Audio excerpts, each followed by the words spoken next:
attaches what's left here. Okay, the scrotum houses the testicles, keeps them outside the body.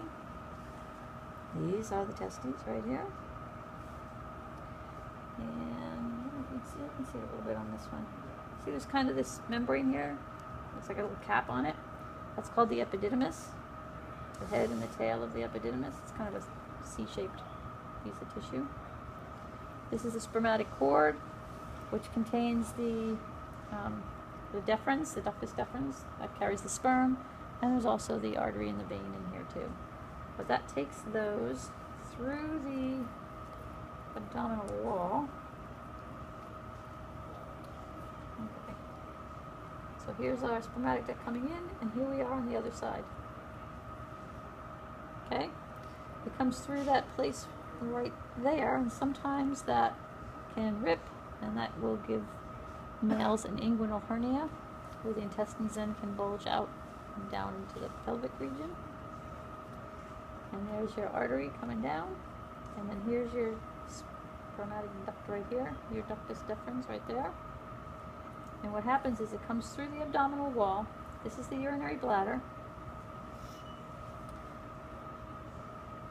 They cross over the ureters. Here's a ureter coming down. Okay?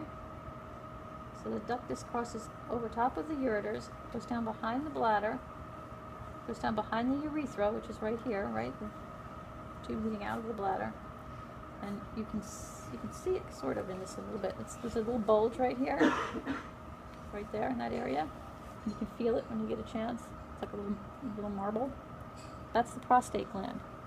That's where those spermatic ducts actually join into the urethra at the level of the prostate gland. Okay, the function of the prostate is to add fluid, right? It's sperm are motile, so they have to be in fluid. The prostate gland will add fluid, and then further down there's smaller, tinier ducts glands that you can't really see on the cat, especially on this one, called bulbourethra glands. They do the same thing. They add more fluid. Okay, and then we come down here through the penis. This is the shaft of the body of the penis, where it's attached here with this tissue right here. That's the crus of the penis. Kind of holds the penis in place. And then the end of the penis is called the glans. Okay, so again we have the testicles here and the scrotum. The epididymis is a tube around the testicle. This is the spermatic cord. Comes up through the abdominal wall. The ductus crosses over top of the ureters coming down from the kidney, goes down behind the bladder, and joins into the urethra at the level of the prostate right there. Then we come down here. This is the crus of the penis right there. This is the shaft of the penis there, and the end is called the glans penis. Okay? And then if we look at the human model right here, and we're losing our glands here. Sorry. Okay, so human male. Okay.